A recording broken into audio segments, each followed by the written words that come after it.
Hey everybody, this is Chris, and I'm going to try to get to this cabinet. This is a beautiful cabinet that was in my family for many years. It's a record cabinet.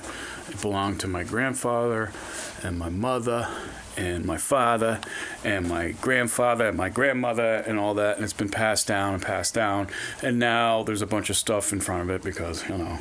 Then I'm going to take the albums out and we're going to take a look at them. I pretty much know what's in there, but I haven't been in that cabinet for many months and even years, so I'm going to go through them, but I have probably 20 or more Ray Conniff albums. Now, Ray Conniff vocals are just sort of pop vocal, kind of not thought of as high art, we'll put it that way, but it did serve a purpose. It was nice and beautiful sounding, and people just enjoyed sort of like shopping music. You know, the Ray Conniff singers, especially around Christmas time, they had some good Christmas albums. The arrangements were really good. Ray Conniff was actually a trombone player, so he was a musician and the like, just like Mitch Miller. Mitch Miller was I think it was a clarinet or a oboe player, I forget what he was, but he played with Charlie Parker. Mitch Miller, sing along with Mitch. You probably don't even know what I'm fucking talking about. But anyway, let's take a look at this. All right, so let's start here. I guess and just get some of this out of the way. I should be finding new homes for this stuff, but of course, never did. And Stop Bedwetting, that was a classic hit on my YouTube channel. Some tapes here, some band tapes here, and just being a musician for the last 40 years, and being collected some stuff, and also doing some stand-up comedy, or trying to, but nobody quite understood what I was fucking talking about, and I barely did. So anyway, we're gonna go through here. Space Ghost. My brother did a thing with Space Ghost. Coltrane. This is my problem, is that I'm doing one project here, and then I start moving stuff, and I go, hey, what's this? Oh, look at that. And it's a little difficult sometimes when you're trying to focus on one thing. You're trying to multitask, and you're making pasta. And then you burn the pasta, the water all boils out, the pasta's all burnt, you know, and you're like, wow, this is kind of good. This is burnt pasta.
Something like a foot. It's a footrest. Like, so when you're sitting down and you put your feet.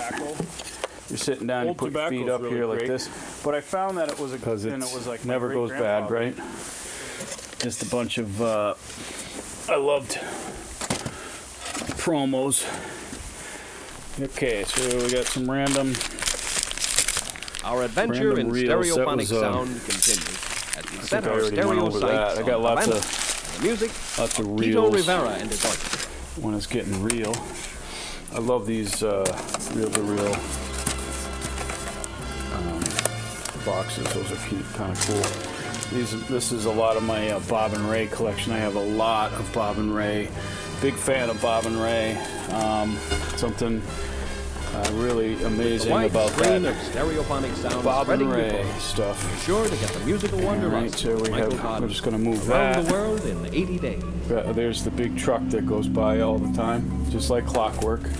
I don't know why they have to fucking make their trucks so loud, but nobody cares. It's Bob and Ray here. Oh, this reminds me of another project that I'm doing. This is Fred Allen. If you don't know who Fred Allen is, you got to find out because it's amazing stuff. This is Bob and Ray. They did a little video on Saturday Night Live with Jane Curtin, Lorraine Newman, and Gilda Radner, and musical guest Willie Nelson. They basically took over an episode of Saturday Night Live and did a Bob and Ray thing, and it had mixed kind of, I don't know, it worked sometimes and it didn't quite work with that crew and that crowd. Here's another one. Bill Bryson, I love his writing. This is Books on Tape. I forgot I had this. About his travels in Australia. And this is, I loved Books on Tape. And The Voices of the Loon. I know that. That's also one of my YouTube videos. Got a couple of copyright notices on there, but Assorted Vegetables. I don't know, that's like live stuff that I did. Alright, so we're gonna move this. I'll move this to where the other tapes are. I'm getting quite a stacking. I'm very good at stacking. I'd be a really good poltergeist. Just some random, these are random LPs and random sleeves. Just kind of, and this is my suitcase of broken 78. I have a whole suitcase of 78 pieces and broken stuff. Some of which I'm kind of bummed about, like this. This was good. But, you know, 78s are so fragile. Well, who knew, you know? And then I have this in this great classic suitcase. And I had this exact suitcase as a kid. There's like the big one and then the little one. Let's put our broken records. You have to have broken records. As we continue our stereophonic trip around the world, how about some polka music? Sorry about that, Hood. I love your eggnog, by the way. This is Tom and Jerry, not to be confused with Tom and Jerry, not to be confused with Tom and Jerry, not to be confused with Tom and Jerry. So let me just take a little bit of a look, peek in here. Percy Faith, I have a lot of Percy Faith in here. And this cabinet smells good a little bit. Here's a lot of these progressive, not progressive, what was this label? Yeah, persuasive percussion. And there was a whole line of those. A lot of, you know, I posted that before, that record. Tony Mottola. Ooh, this is a Ferrante and Tesher. I love this one. Look at this album cover. And it's called The Love In Generation Gap. They try to use like a lot of the hip talk and stuff, but there's a secondhand hippie store, and this is an opens like this. I've never seen an album quite like this that opened like that with just a fold like that, so that's kind of cool. Oh, I love this one. I might have to put this on. This is another sort of, you know, back in the late 50s, early 60s, they were really just getting into the stereo thing, so they were showing off a lot of the possibilities that you could do with your hi-fi system. And this is another one of my favorites. I posted this. I don't think I posted the album, but I just love that photo. You know, here's a guy, and he's got his red vinyl on the turntable. There's a reel-to-reel in here somewhere, I think. And he's just at home with a bunch of women. It's kind of funny because that usually does not happen. I don't know. Yeah, so Mantovani, Andre Costellanos, you know, that kind of schmaltzy stuff that some people can't stand, I actually enjoyed. And a lot of these were my parents' collection. Lots of guitar albums, piano albums, and the like.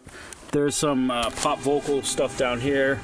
Got some a Dino little box here. Lots of the Belafonte, got lots of that. The Carnegie Hall. Andy Williams, love Andy Williams, especially the Christmas albums and the Christmas songs. You know, this is the kind of corny sing-along albums a la Mitch Miller. Sing along with the Four Roses Society. Don't let my daddy. Where's the other one? It was like, don't let my daddy drink wine or some shit. It was like funny, not funny, but you know. Sousa.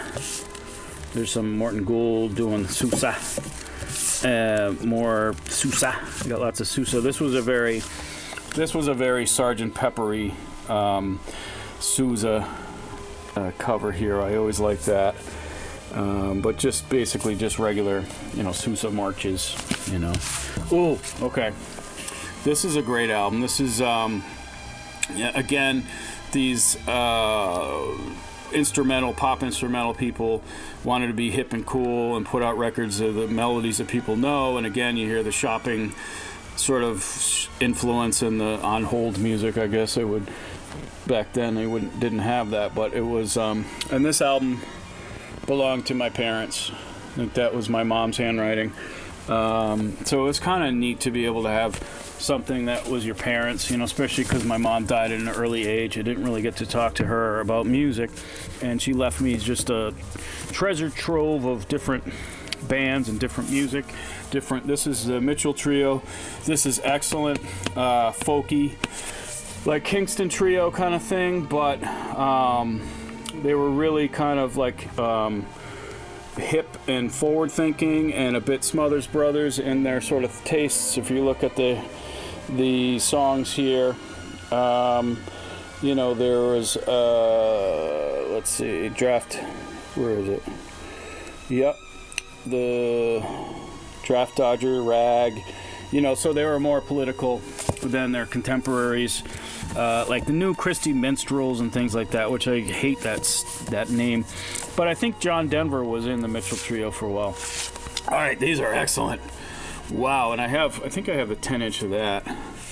Jackie Gleason's, which he didn't have much to do with. He, you know, arranged, but he didn't really have any musical training. He probably just said, hey, make it nice, you know, make it nice. So, you know, I just want nice music to, you know, and he didn't really push too much in the music because he didn't really know anything about the music.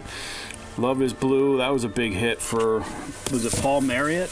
Paul Marriott, not to be confused with Steve Marriott from Humble Pie. Hammond organ stuff, that was a lot. I got a lot of that. Oh, this is a great one. Bob Crew generation. Now, Bob Crew, if you've seen the movie about the Four Seasons, he was an arranger, and I've got 2 copies of this album. This is the mono copy that belonged to my dad, and this is the stereo. This is the stereo copy too. That one there, and there's a lot of great music on this, pop instrumental stuff. He's very cool looking dude there, and music to watch girls by. You know, that doesn't really translate too well nowadays. That's basically visual aggression, which is frowned upon, and so we don't do that. Oh, Charlie Bird, Aquarius, another, you know, trying to cash in on the 60s thing. Ooh, this is a cool one. Ken Griffin, organ player. Love that cover. You know, it was like black artists had to really. Oh, he's not black. Never mind. But black artists put white women on the covers to avoid problems. Here's Boots Randolph. Boots Randolph was a sax player. There was another sax player named Boots Mazzulli, and I believe he was from the Milford, Mass area. My dad would always talk about going to see Boots Mazzulli. I just like the name Boots. These are some, I have a few of these. These are piano player piano rolls. So there's a couple of those that I have. Excuse me. Oh, I'll just take it out. And the Grand Canyon Suite, that's the Four Roses. Oh, I'm a big fan of the Swingle Singers. They did a lot of the Bach and the Mozart stuff, and it just reminds me of like soundtracks to 60s music. It's really kind of cool. And they're still around, the Swingle Singers. I see them on there. This is probably, I love that cover. Guitar, mandolin, accordion.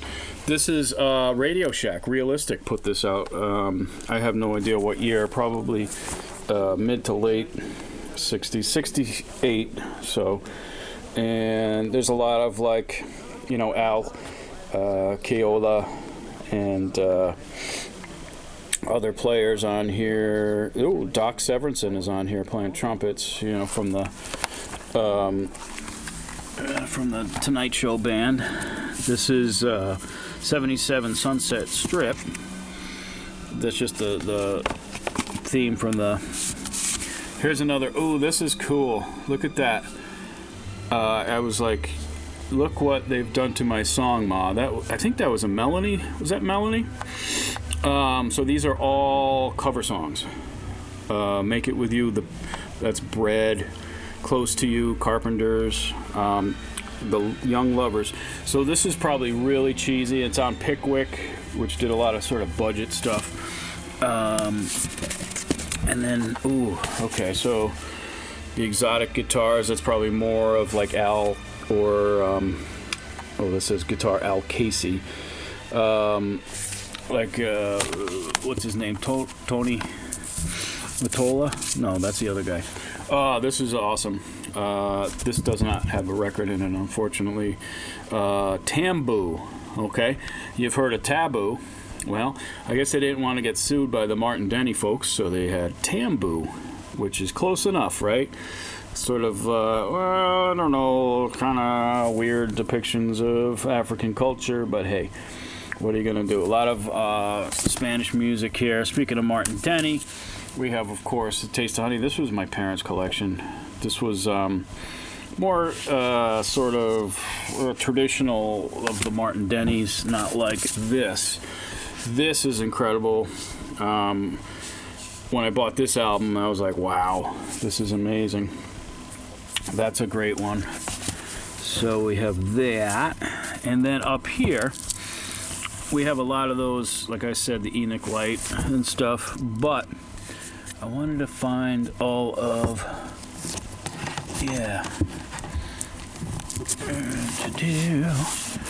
Mantovani. So, I have probably like 20 different Ray Conniff albums. I don't know if that's 20, that's a bunch. But the Ray Conniff albums are again, you know, wicked cheesy in some ways, but also kind of interesting. The cover art is really what, to me, is the best part of the records. And I'll just go through a few of those. That's a later one. That's like real, one of the last, I would imagine. But a lot of these belong to my parents.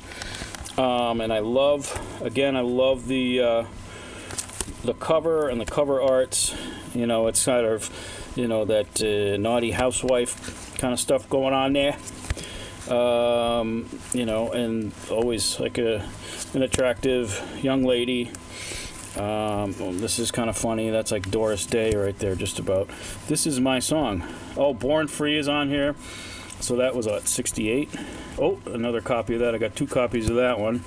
And there's another lady there, and so continental, you know, traveling, and they're awfully nice. Yep, and everyone's a little folk guitar kind of thing. Espanol, yes, a little ethnic thing there, and that's that there. And there's a very soft focus cover. But the film. My camera's about to go. The Harmonic Cats. Oh, awesome. That's good stuff. What else here? Yeah, mucho gusto. Kind of, again, not very ethnically or culturally respectful, but what are you going to do? That was the time. And we just can look at that and just... Okay, this is... Okay, Glenn Miller Orchestra. Glenn Miller died, like, I don't know, in World War II, but his orchestra continued. It's kind of Interesting how that happens. It's not unusual because a lot of Count Basie orchestra. Trini Lopez. Trini Lopez's guitar is awesome. I wonder if I have a copy of the Trini Lopez guitar picture. I don't. Folklore of the United States, Jack Tales. This isn't really supposed to be in here, but I'm going to take that one out and maybe post something of that. Romantic Moods. And who's that? I don't know. Michel Legrand. Love is... Oh, Dorothy's Harp. This is really good too. Got that. What else do I got here? Oh, yep, it's just kind of like schmaltz. This is my schmaltz cabinet, but it's good schmaltz. Yellow Bird, Roger Williams. The Stereo Spectacular. Okay, so this is kind of neat. Yeah, like I was saying, like the 50s, the late 50s when stereo was really starting to pop. Here is a colored vinyl, yellow. It's on Topps, which I think is the baseball card company. But look at that cover. Isn't that cool? You know, that's a really cool cover. I got a minute left on my camera, so I just want to go through a little bit of this. Guitars, I think yep, those were the day. Baja Marimba Band. Okay, that's what I was talking about, sort of a little culturally insensitive in that it was, I think the folks at A&M just kind of recreating that sort of bar, lounge, Latino music. There it is again, the Baja Marimba Band. Percy Faith. Oh, here's a Jackie. There's a Jackie Gleason one. Yep. I like that. Music, martinis, and memories. And if you have enough martinis, then the other two will go away. And what else we got? Yeah. Music. Oh, that's a nice cover. Music for a rainy night. And it's kind of a rainy day today. There's another stereo. This is a good one. Stereo Lab. This album now draws to a close, but your own adventures in stereophonic sound are about to begin. The tingling excitement of untold thrills await you with each visit to the wonderland of stereo, and will grow with each new stereophonic album you add to your record collection. Happy listening.